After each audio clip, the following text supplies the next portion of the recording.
لبی، حضرت بلال نے جو دامن سحر لبی، قدرت خدا کی دیکھو نہ مطلق سحر. کہ حضرت بلال حبشی رضی اللہ تعالیٰ عنہ جن کے بارے میں آپ نے قوالی میں سنا تھا کہ وہ اذان نہ دیں تو سورج نہیں نکلتا، وہ تو سوئے رہ گئے اور سورج نکلا کیا؟ باہر نکلایا.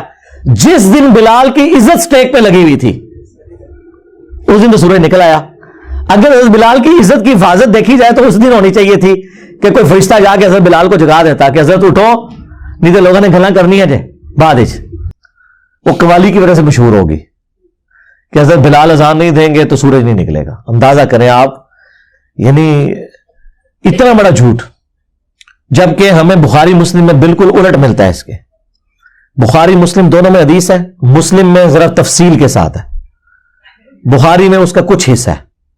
مسلم میں یہ ہے کہ نبی علیہ السلام ایک سفر کے دوران صحابہ کرام سے مشورہ کیا تو اکثریت کی رائے یہ تھی کہ رات کو آرام کرتے ہیں، فجر کے وقت نماز کے لیے اٹھ جائیں گے. نبی علیہ السلام کی خواہش یہ تھی کہ یہ سفر ہے، ہو سکتا ہے رات کو ہم سوئیں اور آنکھ نہ کھلے. اس زمانے میں کوئی الارم یا اس طرح کی چیزیں تو نہیں ہوتی تھی، تو نماز پڑھ کے ہی سوئیں. بعد حضور نے مشورہ مان لیا اور الٹیمیٹلی حضرت بلال کی ڈیوٹی لگی کہ وہ اپنی سواری پہ اونٹ پہ بیٹھ کے مشرق کی طرف دیکھیں گے. جب پو پھوٹے گی نا طلوع فجر کے لیے، ختم سیری والی پو جو سفیدی ہلکی سی نکلتی ہے، جو فجر کا وقت ختم ہونے کے بعد نکلتی ہے وہ زردی ہوتی ہے جو سورج نکل رہا ہوتا ہے.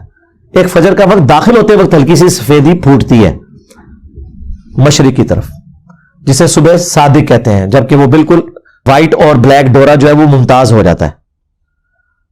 اس سے پہلے جو ہلکی سفیدی ہے اسے صبح کاذب کہتے ہیں، جھوٹی صبح، وہ صبح نہیں ہوتی. پھر وہ صبح صادق آتی ہے جسے ہم طلوع فجر کہتے ہیں یا ختم سحری. تو وہ آگاہ کر دیں گے. لیکن اللہ کا کرنا کیا ہوا کہ حضرت بلال تھوڑی دیر تو وہ مطلب دیکھتے رہے، پھر انہیں بھی اونگ آنا شروع ہوگی اور وہ بھی سو گئے. مسلم شریف کے الفاظ ہیں سورج اتنا بلند ہوا تو نبی علیہ السلام کی آنکھ کھلی. پھر باقی لوگ کھڑے ہوئے اٹھ کے. سب سے پہلے تو حضور نے کہا اس جگہ کو چھوڑو، یعنی ظاہر ہے یہ ایک شیطان کا غلبہ ہوا ہے ادھر کہ سب کی نماز فجر کا وقت گزر گیا. پھر حضرت بلال سے پوچھا بھی تیری ڈیوٹی لگائی تھی؟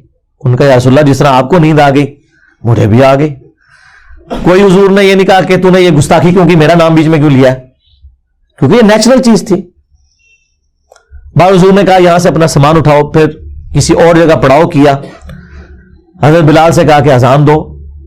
ویسے آپ ہوتے تو کہتے بلال تے اج ہوں تو کچھ رہا تو چھٹی کرنا، تو جڑا کام پایا ہے نا سارا دن نماز خراب کیتی ہے. نہیں، حضرت بلال سے اذان دلوائی اور پھر آپ نے، سورج اتنا بلند تھا، آپ نے فجر کی نماز جماعت سے پڑھائی.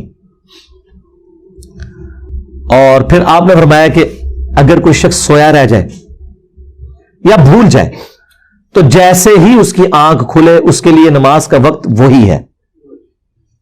اور پھر آپ نے قرآن کی آیت تلاوت کی، وَأَقِمِ الصَّلَاةَ لِذِكْرِي، اور میری یاد کے لیے نماز کو قائم رکھنا. یہ جو آخری حصہ ہے نا کہ کوئی بھول جائے یا سویا رہ جائے، جب یاد آ جائے نماز پڑھ لے اور پھر حضور کا وہ آیت تلاوت کرنا، یہ حصہ بخاری میں بھی ہے. لیکن مسلم میں پورا واقعہ لکھا ہوا ہے. اس واقعے سے کتنے مدنی پھول ملتے ہیں. ایک تو علم الغیب والا عقیدہ آپ کا کلیئر ہو گیا کہ نبی علیہ السلام بھی سوئے رہ گئے، آپ کو نہیں پتا چلا، ورنہ آپ نے جان بوجھ کے تو نماز نہیں قضا کرنی تھی. حاضر و ناظر والا بھی عقیدہ، استعانت والا عقیدہ، آپ کے سارے وہ عقیدے جو آپ نے خود سے بنائے ہوئے ہیں. حالانکہ نبی کے بارے میں تو یہ ہے، بخاری مسلم میں آیا کہ نبی علیہ السلام نے فرمایا کہ ہم انبیاء کی صرف آنکھیں سوتی ہیں، دل جاگتا رہتا ہے. اس لیے نبیوں کا وضو نہیں ٹوٹتا سونے سے. جو حضرت عائشہ کہتی ہیں اسی حدیث میں کہ حضور کی خراٹوں کی آواز میں نے سنی. نبی علیہ السلام بہت اونچے نہیں لیکن تھوڑے بہت تو خراٹے لیتے تھے جو سوتے وقت آواز آتی ہے.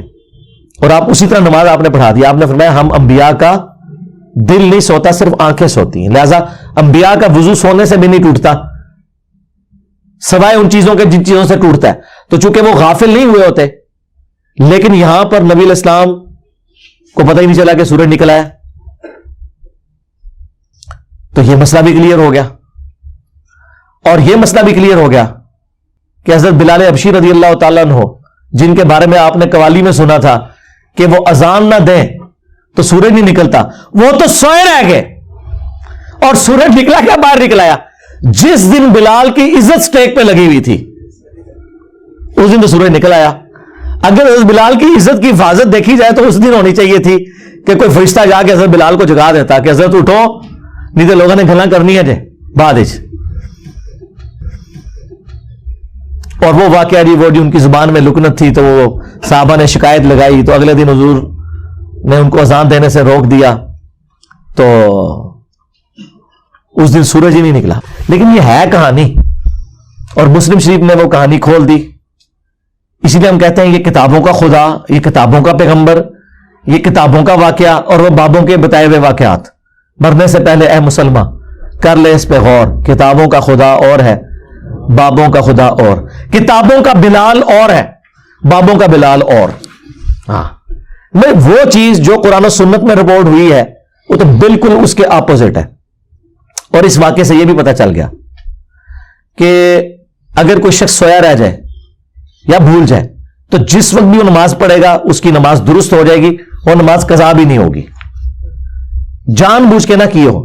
بعض اوقات انسان لیٹ اٹھتا ہے نا تو لوگ پوچھتے ہیں میں قضا پڑھنی ہے ادا پڑھنی ہے، تو آپ جب اشراق کے وقت میں فجر پڑھیں گے تو آپ کی ادا ہے، بشرطے کہ آپ نے روٹین نہ یہ بنائی ہوئی ہو۔ کتنے لوگ ہیں پوری رات بیٹھ کے نیٹ پہ اور واٹس ایپ کے اوپر فضولیات میں ٹائم ضائع کرتے ہیں اور فجر کی جب اذانیں آتی ہیں تو وہ سو جاتے ہیں اور پھر وہ کہیں گے جی ہم اٹھ کے نماز، نہیں، ان کے لیے نہیں۔ ہاں کوئی رات کو ٹائم پہ سویا، کسی دن کوئی اچانک ایسا معاملہ ہو گیا تو وہ اسے پھر غم کھانے کی ضرورت نہیں ہے، وہ نماز ادا کرے، اس کی نماز ادا ہے۔ اور اس واقعے سے یہ رزلٹ بھی نکلا کہ اس طرح کی جو نماز ہے وہ آپ جماعت سے بھی ادا کر سکتے ہیں۔ سورج نکلا ہوا ہے اور حضور نے یہ نہیں کہ اپنی اپنی پڑھ لو، اذان بھی دلوائی اور نماز پڑھی۔ اور ضمن میں ایک برکت کے لیے ایک واقعہ عرض کر دیتا ہوں جو پبلک میں اسی کے ساتھ کا ایک جھوٹا اور واقعہ مشہور ہے۔ وہ کہتے ہیں جی حضرت میر معاویہ کی ایک دفعہ فجر کی نماز قضا ہوگی، یعنی جن لوگوں کے بارے میں قرآن و سنت کے دلائل میں اگر کوئی چیزیں ان کو نہ ملے ان کو اونچا کرنے کے لیے انہوں نے جھوٹے واقعات منسوب کیے ہیں۔ اور یہ کون لوگ سنا رہے ہیں؟